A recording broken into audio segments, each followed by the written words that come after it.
एक गांव में एक लड़का और एक लड़की रहते थे। वो आपस में बहुत अच्छे दोस्त थे। वे दिन भर गांव में टायर चलाते रहते थे। वहीं से दो औरतें पानी भरकर अपने घर जा रही होती हैं। अरे विमला बहन, ये रामलाल की बेटी को देखा, इतनी बड़ी हो गई है, फिर भी कैसे लड़कों के साथ खेलती रहती है। दिन भर इस टायर को लेकर दौड़ती रहती है। तुम सही कहती हो रेशमा बहन, ये आजकल के नौजवान भी ना, छोड़ो, हमें क्या लेना देना, चलो चलते हैं। इतना बोलकर वे दोनों औरतें वहां से चली जाती हैं। फिर एक दिन रीमा और बाबू टायर चला रहे होते हैं। देखना रीमा, आज मैं उस कुएं पर तुमसे पहले पहुंचकर दिखाऊंगा। अच्छा, ऐसी बात है, तो चलो देखते हैं आज कौन कुएं पर पहले पहुंचता है। फिर वे दोनों आपस में रेस लगाने लगते हैं। कुछ ही दूर जाने पर कुछ बदमाश उनका रास्ता रोक लेते हैं। अरे भाई, ये क्या तरीका है, हटो हमारे रास्ते से। अरे मेरी छम्मा छल्लो, ये इस उम्र में कहाँ इस मूर्ख के साथ टायर चलाती रहती हो। भला ये भी कोई खेल हुआ है? अभी हमारे साथ भी खेलो। पवन, तेरी इतनी हिम्मत, रीमा के साथ बदतमीजी करता है। रुक, तुझे अभी बताता हूँ। फिर बाबू जैसे ही उन लड़कों की तरफ बढ़ता है, पवन के दो दोस्त उसे पकड़ लेते हैं। ए, छोड़ो मुझे, तुम लोग हमारे साथ यूं जबरदस्ती नहीं कर सकते। छोड़ मुझे, छोड़। अब तेरा क्या होगा राम प्यारी, चल अब हम दोनों साथ में टायर चलाते हैं।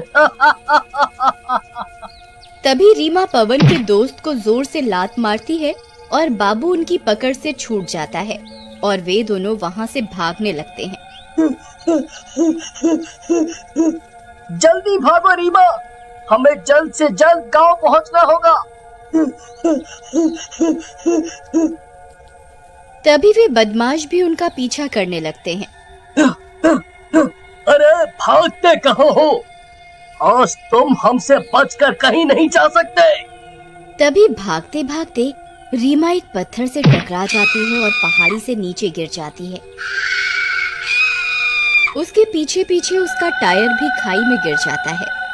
नहीं रीमा, रीमा, नहीं, ऐसा नहीं हो सकता। तभी वे बदमाश भी वहां पहुंच जाते हैं। अरे उस्ताद, ये क्या हो गया? ये तो इस पहाड़ी से नीचे गिर गई, अब क्या करें? अरे भाई, अब ये कमबख्त बाबू सबको इस बारे में बता देगा। भाई, मैं जेल नहीं जाना चाहता। एक काम करो, इसे भी उठाकर इस पहाड़ी से नीचे फेंक दो, किसी को कुछ पता नहीं चलेगा। फिर वे तीनों मिलकर बाबू को उठा लेते हैं। छोड़ो, छोड़ो मुझे, ये क्या कर रहे हो? तुम ये सब सही नहीं कर रहे। फिर वे बदमाश बाबू को भी उस पहाड़ से नीचे फेंक देते हैं और सबूत मिटाने के लिए उसका टायर भी नीचे फेंक देते हैं।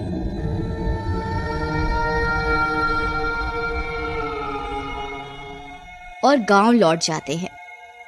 बाबू और रीमा की पहाड़ी से नीचे गिरते ही मौत हो जाती है। फिर एक दिन पवन अपने घर में सो रहा होता है। तभी अचानक उसकी नींद खुल जाती है। उसे बेचैनी होने लगती है। फिर वो अपनी खिड़की पर आता है। तभी वो देखता है कि एक टायर खुद ब खुद चलता हुआ उसके घर के पास आकर रुकता है। वो बहुत घबरा जाता है।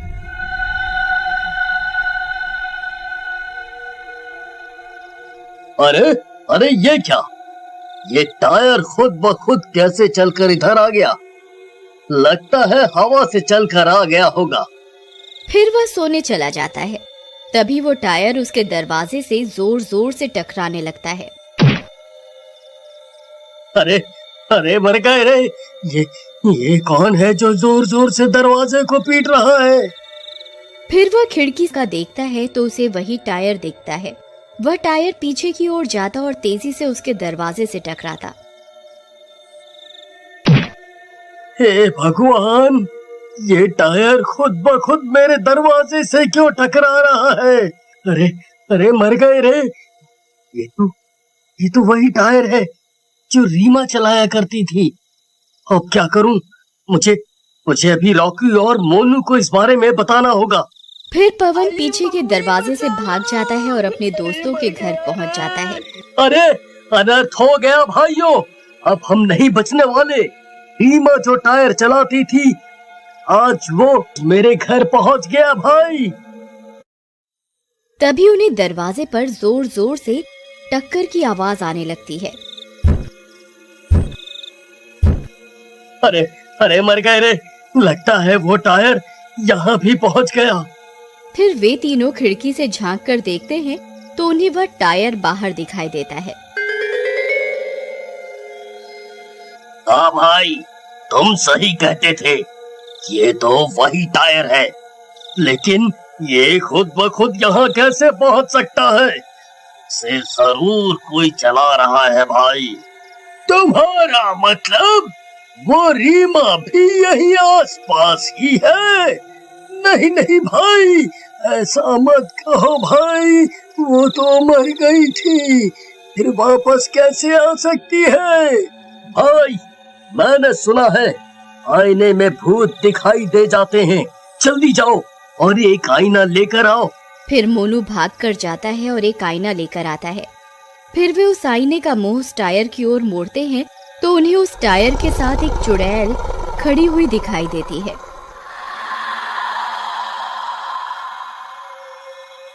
अरे अरे मर गए रे भाई, ये तो सच में चुड़ैल है। हाय रे, ये रीमा तो चुड़ैल बन गई। तभी वह चुड़ैल जोर जोर से गुर्राने लगती है। उसकी आवाज इतनी तेज होती है कि पूरे गांव वालों की नींद खुल जाती है और सब लोग अपने अपने घरों से बाहर आ जाते हैं। उन गांव वालों को एक चुड़ैल दिखाई देती है जो टायर चला रही होती है। ये मंजर देखकर उनकी आंखें फटी की फटी रह जाती हैं। अरे पवन भाई, ये तो सच में रीमा ही है। देखो, रीमा भी बिल्कुल इसी तरह टायर चलाया करती थी। आई मम्मी बचा लो। अरे पवन भाई, ये नास मीठे टायर ने तो दरवाजा ही तोड़ दिया। अब वो चुड़ैल हमें जिंदा नहीं छोड़ेगी। अरे कुछ करो भाई, कुछ करो। अरे भाई, जल्दी से यहाँ से निकलो, नहीं तो कोई नहीं बचेगा। फिर वे तीनों अपने घर से निकलकर भागते हैं। अरे भागो रे, अपनी जान बचाकर भागो। भागो रे भागो। आई मम्मी बचा लो। अरे मर गया रे, भागो रे। तभी उनके सामने वो चुड़ैल आकर खड़ी हो जाती है।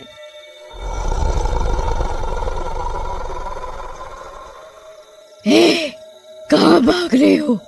पहचानो मुझे। तुमने किस तरह मुझे भगाया था? तुम्हारी वजह से मैं और मेरा दोस्त पहाड़ी से नीचे गिरे थे और तुम हमें वहीं तड़पता हुआ छोड़कर वहां से भाग गए। चुड़ैल जी, हमें माफ कर दो।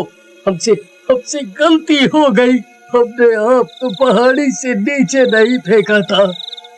आप तो खुद ही भागते भागते पहाड़ी से नीचे गिर गई थी। हमें छोड़ दो। अच्छा, तो मेरा दोस्त पहाड़ी से कैसे गिरा? क्या वो भी खुद ब खुद पहाड़ी से नीचे गिरा था या तुमने उसे उठाकर नीचे फेंका था? बोलो। पवन भाई, इसे कैसे पता चल गया कि हम ही ने उसे नीचे फेंका था? भाई मैं तो कहता हूँ जल्दी से यहाँ से भाग लो। ये चुड़ैल से माफी मांगने का कोई फायदा नहीं, ये हमें नहीं छोड़ेगी। तभी वो तीनों वहां से भागने लगते हैं। भागो रे गांव वालों, कोई हमें बचाओ। ये चुड़ैल हमारे पीछे हाथ धोकर पड़ गई है। अरे भागो रे भागो। फिर वह चुड़ैल भी टायर चलाते चलाते उनका पीछा करने लगती है।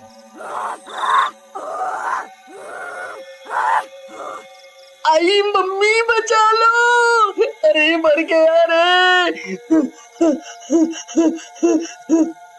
वे तीनों भागते भागते उसी पहाड़ी पर पहुंच जाते हैं। तभी वो टायर तेजी से उनकी तरफ जाता है और जोर से पवन की पीठ से टकराता है।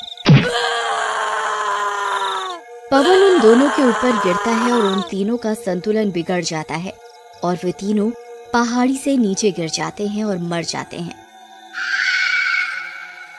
वो चुड़ैल अपनी मौत का बदला ले लेती है।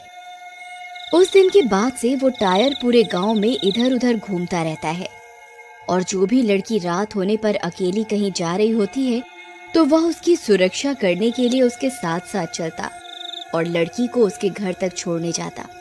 अब मैं सुरक्षित घर पहुंच गई हूँ, अब आप जा सकते हो। फिर वह टायर वहां से चला जाता है।